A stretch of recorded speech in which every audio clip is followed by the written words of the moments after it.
Yo, what's good?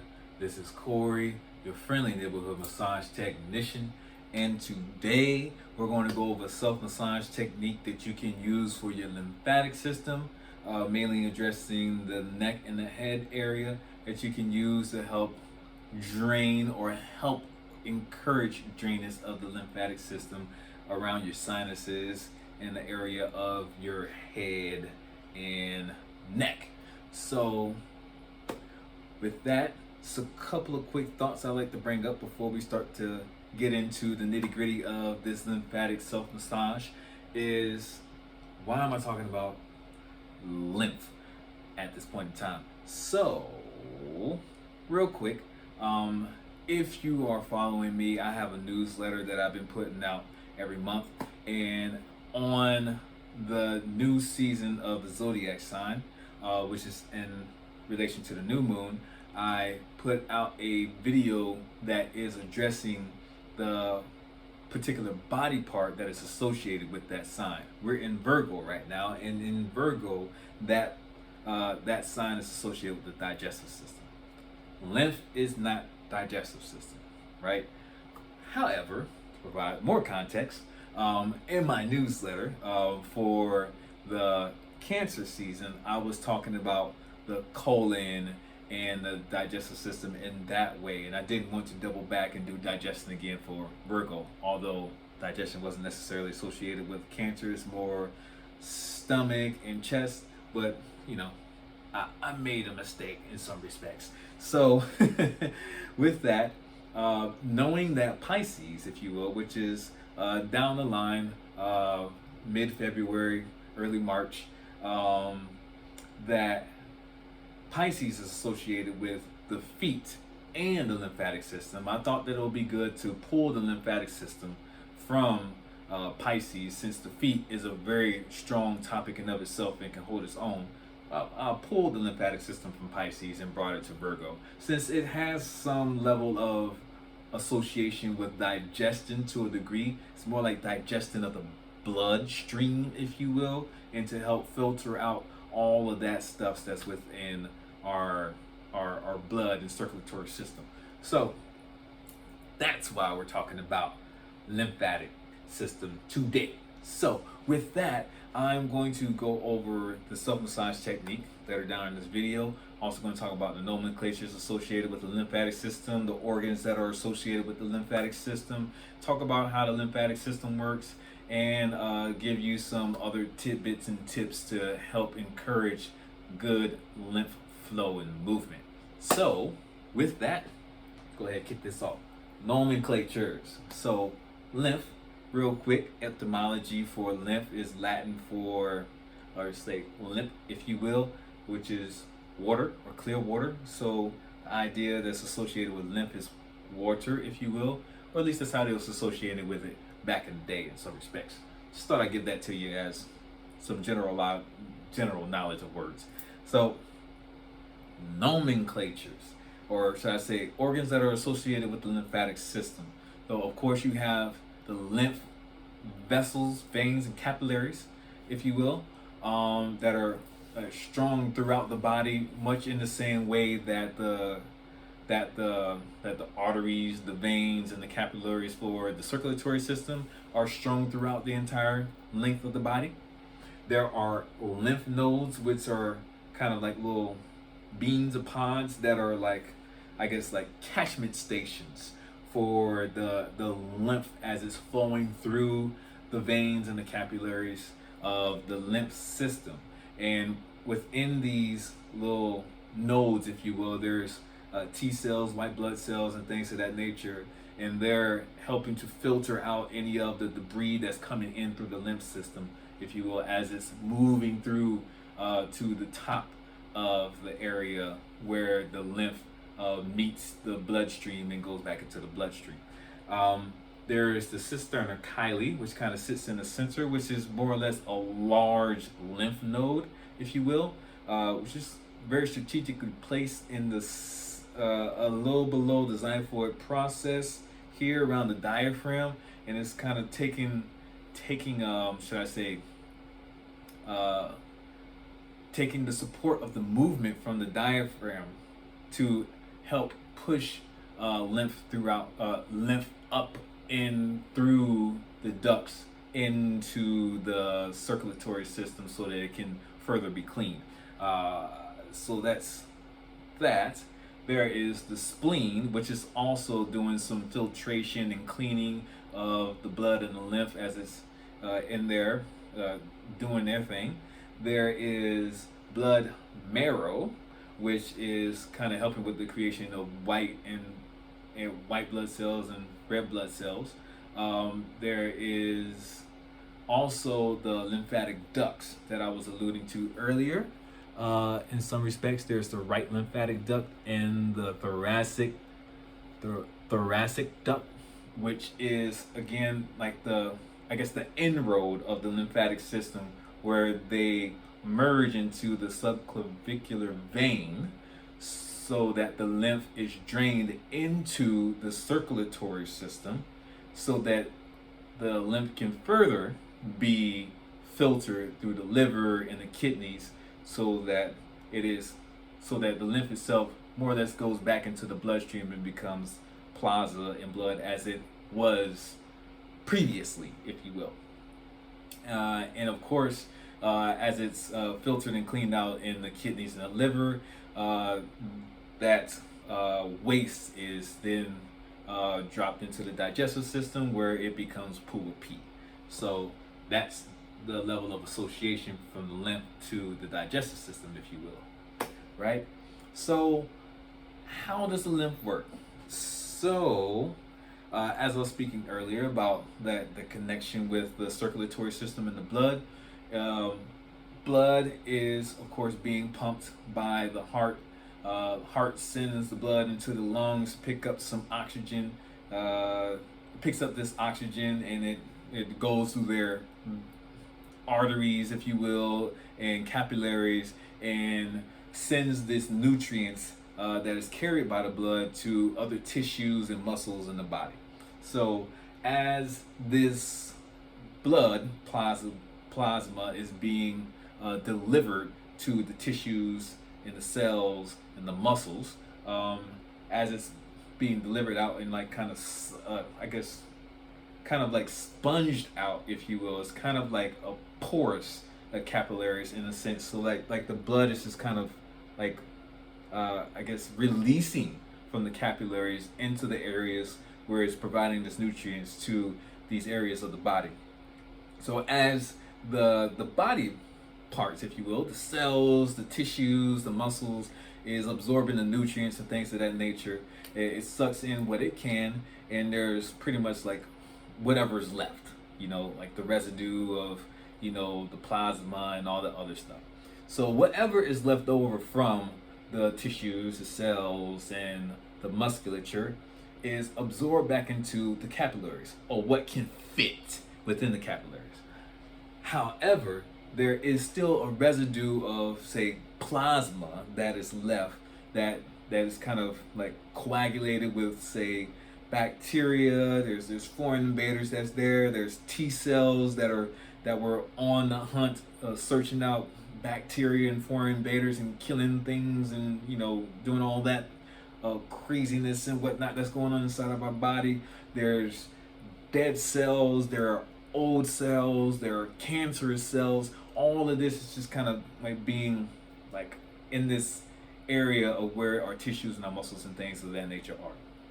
So it's kind of a thick fluid that kind of turns itself, as it was plasma that was coming out of our capillaries from our circulatory system, is now turned into, if you will, or morphed into lymph.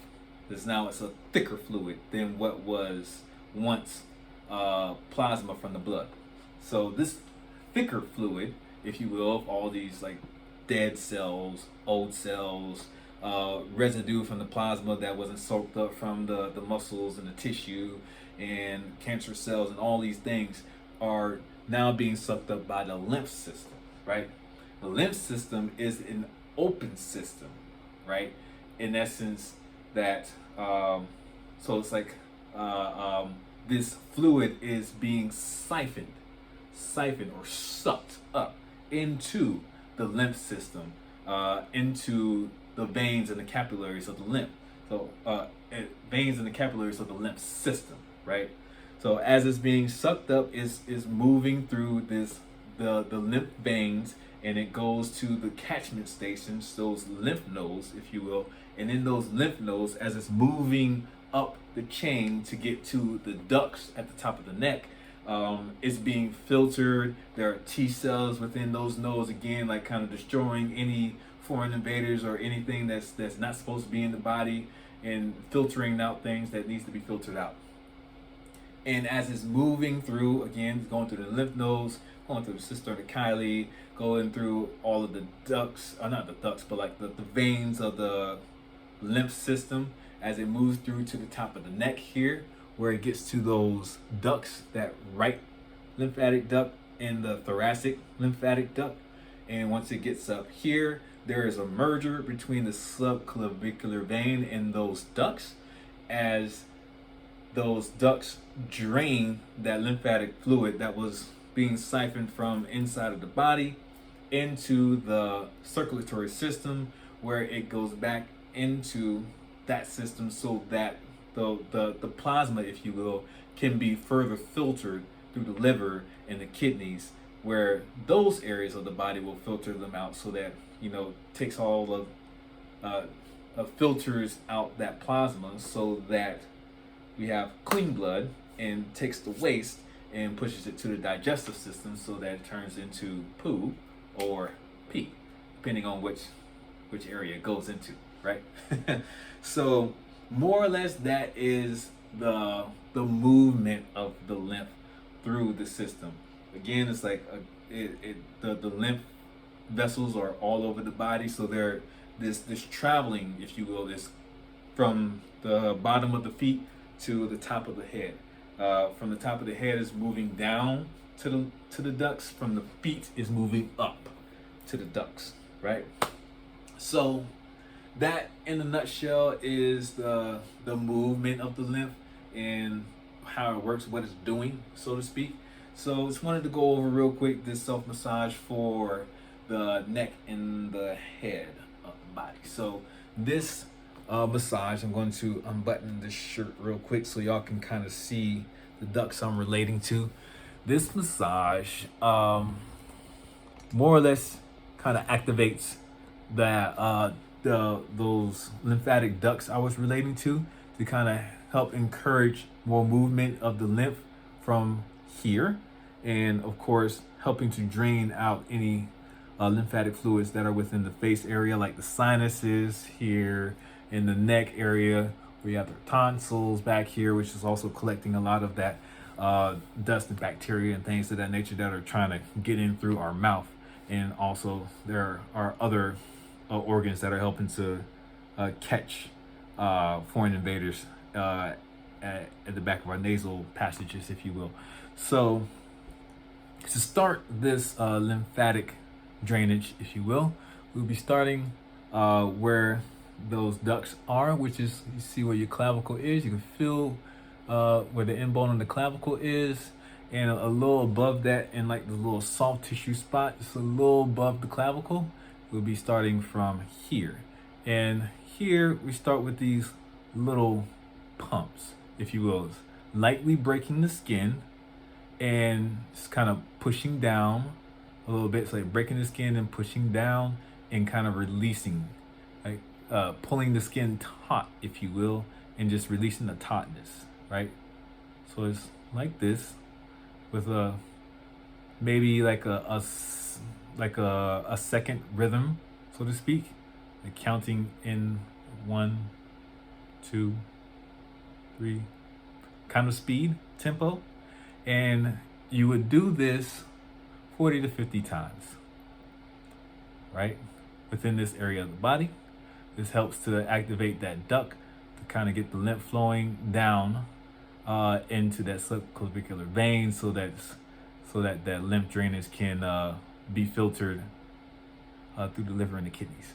So moving forward, I'm going to move on to the sides of the neck, and we're going to do somewhat of the same thing. On the neck, we're going to put our hands on our neck and pretty much move the layer of skin, pull it taut and release. And we're moving downward with that pulling tautness and releasing, right? So this is on the side of the neck. And we're going to do this same motion 40, 50 times, right? So then we'll work with the back of the neck around the, I'm forgetting that area of the body right there, but at the top of the head, right there. And we're going to use our fingers, our 4 fingers, if you will, and pull down from the back of the neck. There, doing the same thing, pulling the skin taut, pulling it down and releasing it. Doing that 40 times. And then going to use our Spock hand, if you will, live long and prosper type of things here. We're going to put our hands around our ears, and we're going to, again, pull or placing our hands on our skin, pulling the skin taut downwards and releasing, right? And we're going to do that 40, 50 times, all right? You may, in the process of doing this massage, you may start to feel some tingling in the part of your neck, side of your neck. You may have the sensation to want to clear your throat. All of these are good signs that the lymph is moving, right? So from here, we're just gonna go backwards and go towards the back of the neck, with occipital, right? That's what I meant. Those, the area of the back of the neck, the occipitals. So you do that 40, 50 times. Side of the neck, down, pulling taut, releasing, 40, 50 times. And back down to our ducts. Again, pressing in a downward fashion, 40, 50 times. And that is our self-massage for our head area, right? So there is that, which is kind of a very simple massage. I also wanted to relay the idea about how the lymph system moves lymph throughout the body. Because unlike our circulatory system, which has its own engine, if you will, in the heart, which is pumping the blood throughout the body, there is no pump that is moving lymph through the body. The way how lymph moves through the body is that the lymph vessels are strategically placed in areas that are moving, that helps squeeze the capillaries and the veins in some respects to help push the lymph up the body, right? So like the lymph veins are very close to our circulatory veins, if you will, of our blood vessels, if you will. As I mentioned, the cisterna chyli sits right there next to our diaphragm, so the breath in of itself is squeezing that cisterna chyli to help move the lymph along. There's the nodes, which are placed in joint or joint areas, such as the elbows, talking about underneath the armpits, pretty much where the hip is, knees, ankles. There are these lymph nodes that, again, that are taking advantage of the movement of the body as you move, kind of squeezing these lymph nodes and these lymph vessels to get the lymph to move up the body. Lymph only moves one way. Lymph does not go back down into, like, say, the body part of the system. Once it goes into the open veins, there are like little ladders, if you will, within the veins, to where once it pushes up, it gets locked into place. So it doesn't go back down, which is a good thing, but it will continuously move up the body, which is, again, a good thing.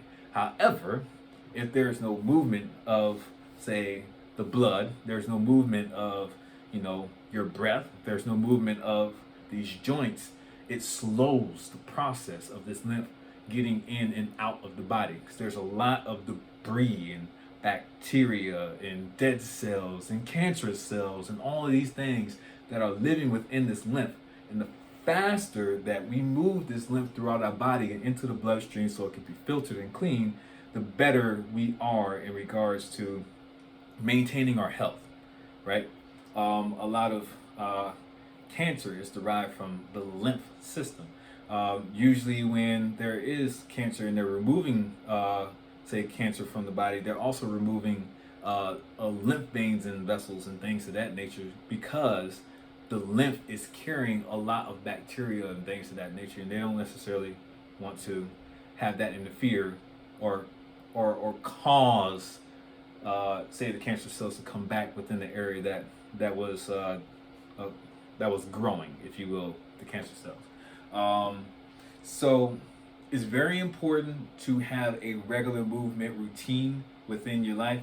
Regular exercise of any kind is very good, but definitely just like movement of the body. If you're just like create a routine where you're just moving all the joints of your body. There are lymph nodes down the spine, of course, so like you can move your neck areas, your shoulders, your arms. Make sure you get into the spine. Make sure you get in some movement in the hips, the knees, and the ankles, and things of that nature, and just ensure that there is movement through every joint area of the body. Very important. There's that. There's drinking a lot of water, ensuring that you're well hydrated, and things of that nature. The thicker, if you will, because again, the same thing. The thickness of your blood and your lymph is kind of associated with the amount of hydration you have in your body, and the thicker it is, the harder it is to move. So ensuring that you have a well hydrated body helps this lymph move through the body a lot easier than it would. So those are just some of the things I wanted to hit on. Of course, contraindications, if you will. Just think about lymph massages in general. Swollen areas of the body, if you will, like edema or things of that nature, are, of course, you call backed up fluids of lymph.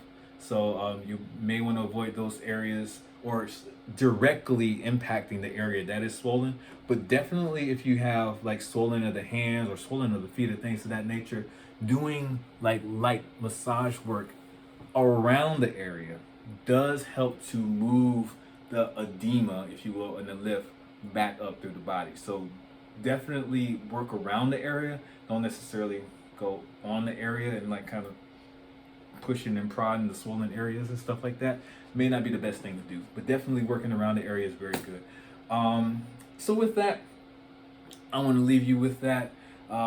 Self-massage, talked about how the lymph system works, and gave you some nomenclatures of areas of the body that are associated with the lymph system. And yeah, that is it. So stay tuned next month, Libra. I'll be giving y'all another body part that y'all can do some self-massage work with during that time. But until then, stay blessed, be well, love y'all, have a good one.